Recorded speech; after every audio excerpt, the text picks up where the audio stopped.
Hello, I'm in Oxford for a day or two, and I must say it's really strange to be here. I'm standing very close to the Elizabeth Jennings Way, and it's rather spooky because I shared a house with Elizabeth Jennings when I was in my second year at Oxford, and Elizabeth Jennings is of course an extremely fine, or was an extremely fine poet.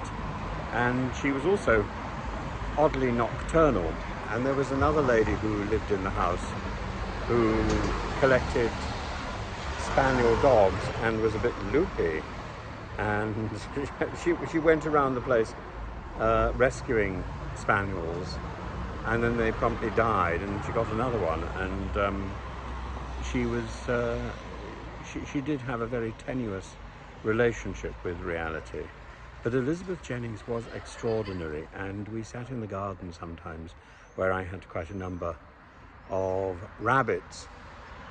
And as the rabbits were lolloping around, she was telling me about scansion, something that I pass on now to very, very small children. And I'm amazed many of my students are musicians of actually quite high quality and high achievement, and they lap up the difference between a spondee and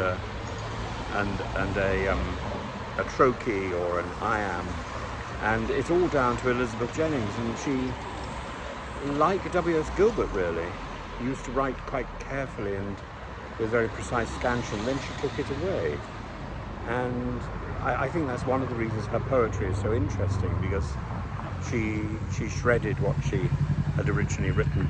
And in that, of course, she's very much poetry for her was about rewriting, in the same way as the great Iris Murdoch would write an entire book and then put the book in a drawer, lock the drawer, and rewrite the whole thing again.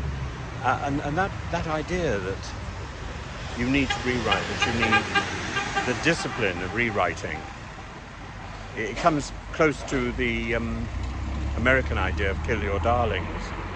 And it's something that I was introduced to when I was about 21 or 22, I suppose, by Elizabeth Jennings. I'm very grateful to her for that. And it's rather nice to find myself I'm literally living opposite her road, and I find that a really odd experience.